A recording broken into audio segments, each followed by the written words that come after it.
Buenas noches, compañeros. Mi nombre es Alejandra Joven Garzón, mi compañera Judy Milena Peña Báquido. A nosotros nos correspondió el tema Análisis lingüístico del discurso o también llamado Estudio lingüístico del discurso. Bueno, el principal autor de este tema se llama Theun van Dijk, el cual es un hombre eh, muy estudioso. Es un lingüista holandés, nacido el 7 de mayo de 1943 en Países Bajos. Es profesor en la Universidad Pompeu Fabra de Barcelona desde 1999. Es uno de los fundadores del análisis crítico del discurso y fue editor fundador de las revistas Poética, Texto, Discurso y Sociedad y Estudio del Discurso. También es un innovador y pionero en la lingüística del texto que aborda en el libro Texto y Contexto, creado en 1977. Su trabajo también se centra en el análisis de las estructuras, la producción y recepción de la información periodística referida a factores étnicos, racismo e identidad cultural. Entre ellos también el discurso sobre el racismo, identidad cultural y pues todo lo que encierra en sí. Él habla mucho hace énfasis en el discurso y todo lo que conlleva pues a ello, teniendo en cuenta también el contexto. En su libro Texto y Contexto, Antonio García Berrue hace una breve introducción sobre este libro. Entonces, aquí hace la introducción a la obra de Texto y Contexto, en el cual estamos trabajando, como es el segundo jalón del desarrollo científico de las teorías de Van Dijk. Entonces, también hace énfasis en las dos obras más, en los dos libros, pues, más relevantes de la carrera de Van Dijk, el cual es eh, algunos aspectos de la gramática del texto y en la que estamos trabajando, que es texto y contexto. Supone también la consagración de una metodología de análisis del texto en cuanto a macroestructura, lo cual macroestructura encierra todo pues algo que lleva más estructuras. En este caso pues hablamos del texto o del discurso que lleva sus estructuras, en este caso las oraciones compuestas, la intención del hablante, en fin, todo ello. Entonces son estructuras que conllevan el discurso. Antonio también nos hace énfasis en este libro, que dice que es muy importante en la trayectoria intelectual de Van Dijk, porque con su traducción facilitará al lector español un acercamiento a una corriente científica, la cual es la lingüística del texto. Esta hace referencia, pues se sabe que la lingüística del texto tiene como objeto de estudio al texto. Entonces, todo lo que encierra en sí el texto. Bueno, García también nos va a hablar en este texto sobre la semántica y la pragmática del discurso, es decir, de la intención y de todo lo que conlleva de la intención y del contexto al que se va a referir un texto o un discurso. También es Van Dijk en la historia de la evolución de las disciplinas textuales, fue su propulsor y animador. Es decir, Van Dijk es es el pionero, es el creador prácticamente de este gran tema. Bueno, la disciplina lingüística del texto, pues en 1960 y 1970, de esta manera, eh, en 1972, los primeros logros de la disciplina se articulan y se expanden. Es decir, en estos años son muy importantes para este discurso, para este tema, porque se crea una nueva forma o más bien se le da esta gran importancia a lo que es el texto o al discurso. También teniendo en cuenta, obviamente, pues el contexto. También hace introducción García sobre la vida de Van Dijk, que al culminar su carrera universitaria Van Dijk conectó sus intereses con la teoría literaria del estructuralismo francés. Además, marcaba la dirección de marcha hacia el texto, es decir, su enfoque en sí, la importancia que él quería o lo que él quería hacer relevante era, era el texto en sí. Entonces, visto desde el estructuralismo lingüístico europeo, el generativismo norteamericano o la semiótica soviética, es decir, la intención con la que se habla para diferentes contextos. También entonces, retomando lo mencionado anteriormente, en su libro Algunos aspectos, en 1972, simbolizó el momento decisivo.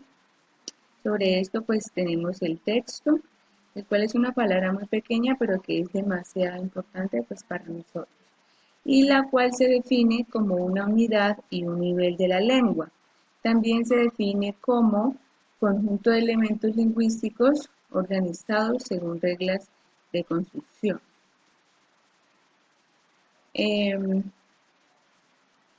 También vemos aquí que hace énfasis Antonio García sobre, a pesar de los defectos y de limitaciones del libro, Van Dijk acertó en la evolución de las disciplinas después a su publicación.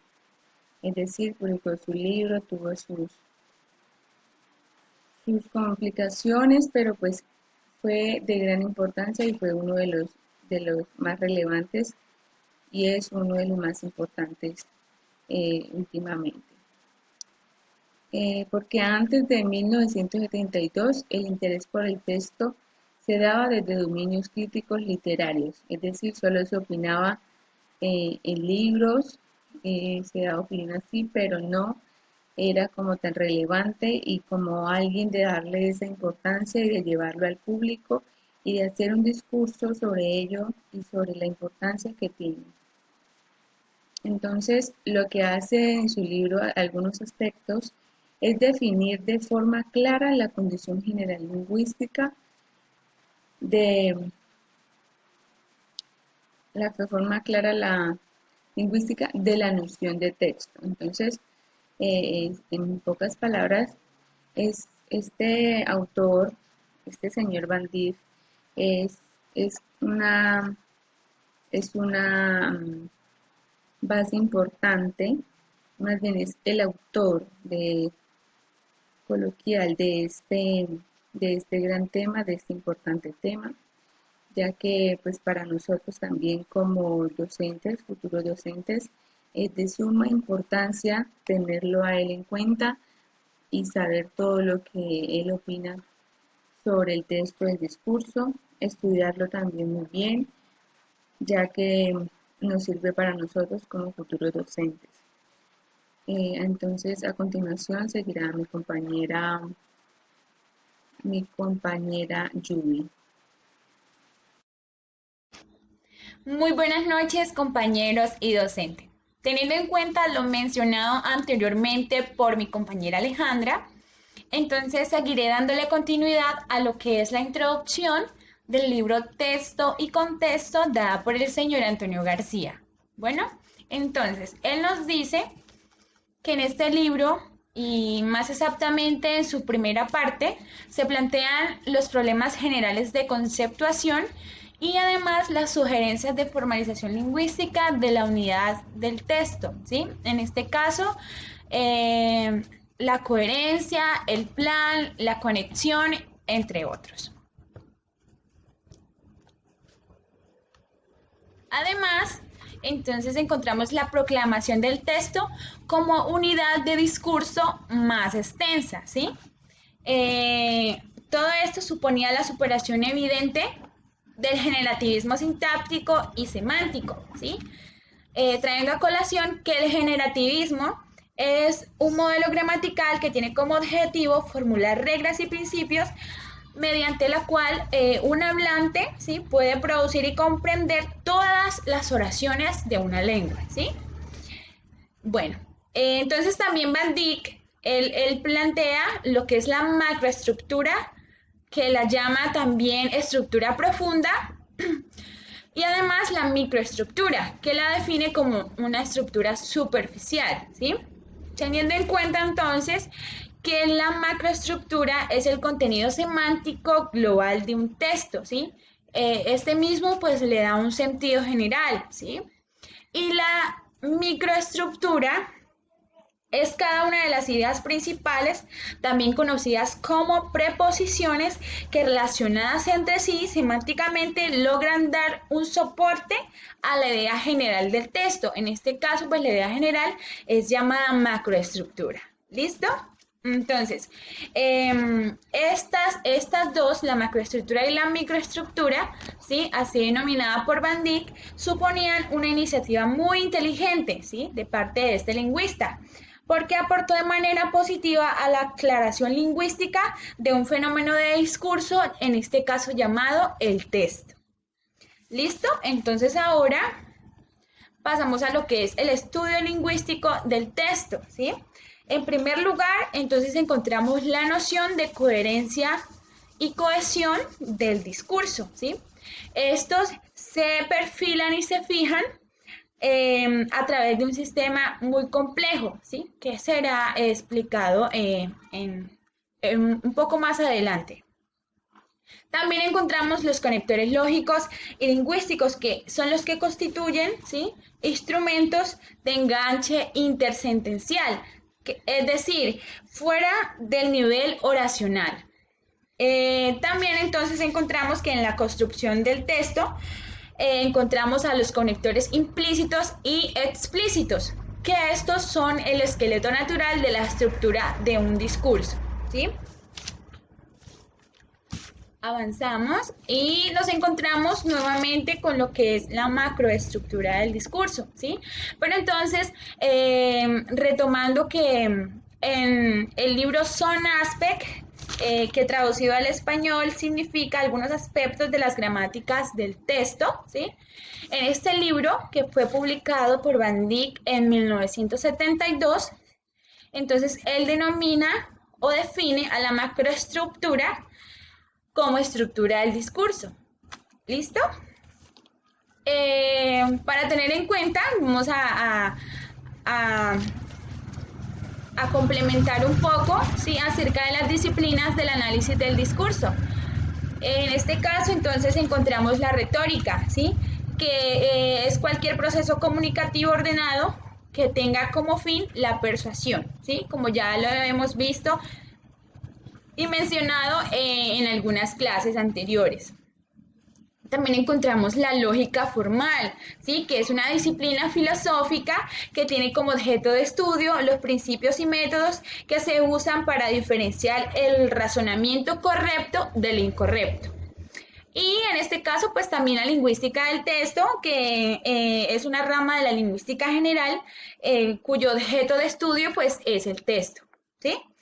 Y por último, la psicología cognitiva, que se define como una rama de la psicología que intenta explicar cómo el cerebro lleva a cabo funciones mentales complejas en cuanto a la visión, el lenguaje y también el pensamiento. Por otro lado, entonces, teniendo en cuenta el análisis lingüístico del discurso, ¿sí? Podríamos, en el texto menciona que comparte objetivos básicos, ¿sí? En este caso son dos. En primera instancia encontramos lo que son las teorías lingüísticas en general, que entonces trata de los sistemas de la lengua natural, ¿sí? En ella encontramos varios aspectos. El primero, entonces, son sus estructuras reales o posibles, el desarrollo histórico de esa lengua natural, la diferenciación cultural, la función social, ¿sí? Y el fundamento cognoscitivo. Estos sistemas se hacen claros mediante reglas convencionales. ¿Qué quiere decir convencionales? Que ya han sido creadas, ¿sí? por los miembros de esa comunidad. Entonces, como ya han sido creadas, entonces asimismo van a ser compartidas por esos miembros de esa comunidad, ¿sí? Entonces, de este modo, ellos ya conocen las reglas, ¿sí? De forma muy detallada, las usan, ¿sí? Y en sus expresiones verbales y todo esto. ¿Listo? Entonces también por otro lado, en segunda instancia, encontramos las gramáticas en particular, ¿sí? Que más exactamente la gramática particular viene siendo el conocimiento que adquirimos a partir de la experiencia, ¿sí? Entonces podríamos colocar un ejemplo, por ejemplo, las personas adultas, ¿sí? Estas personas pues ya tienen, digamos, su recorrido, han viajado a otros países, ¿sí? Por lo tanto, pues ya tienen un conocimiento. Entonces, como estábamos hablando de las gramáticas en particular, también podemos hablar entonces, por otro lado, de la gramática universal, que la gramática universal es el conocimiento innato, ¿sí? Entonces, en este caso podemos colocar como ejemplo a los niños pequeños, ¿sí? Porque ellos nacen con un conocimiento, ¿sí? Pero entonces en las gramáticas particulares, ¿sí? Ya entonces es el conocimiento que se ha adquirido a través de la experiencia, ¿sí? Entonces, como les decía anteriormente, allí podemos colocar el ejemplo de una persona adulta, ¿sí? Que ya ha pasado por diferentes lugares en su vida, ¿sí? Ha estado en diferentes contextos, ¿sí? Y por lo tanto ya tiene más conocimientos particulares en diferentes, podríamos decirlo, aspectos de la vida. ¿Listo? Y como conclusión, ¿sí? Vamos a responder a un poco a la pregunta que qué relación tiene el discurso con nuestro contexto en práctica. ¿Sí? Entonces, como practicantes, el discurso es la mayor herramienta de la cual nosotros como docentes dependemos a la hora de enfrentarnos con un aula de clase, con un grupo de estudiantes, ¿sí? Ya sea para persuadirlos, ¿sí? Para convencerlos del tema que estemos dando en ese momento, ¿sí? Y todo esto con el propósito de mejorar la calidad educativa, ¿sí? Teniendo en cuenta que años atrás la calidad de la educación era un poco baja, ¿sí? Por más llamarlo de alguna forma, era muy tradicional, pero a medida que ha ido transcurriendo el tiempo, se han ido implementando estrategias, ¿sí? En las cuales va muy de la mano lo que tiene que ver con el discurso, ¿sí? Porque a medida que transcurren los años, las personas van leyendo muchísimo más, se van nutriendo de muchos saberes más, ¿sí? En cambio, pues en aquella época de la educación tradicionalista, los profesores no se esforzaban por leer mucho, entonces en esta época pues ya es un poco diferente porque ya hay mucha más tecnología y siempre se quiere superar, ¿sí? Para llegar a ser una mejor persona, un mejor maestro. ¿Sí? Y pues igual para darle a nuestros estudiantes un conocimiento que no sea errado, sino que sea un conocimiento acertado. Así que eso ha sido todo por hoy, compañeros y docentes. Muchísimas gracias por su atención. Dios les bendiga y que pasen una feliz noche.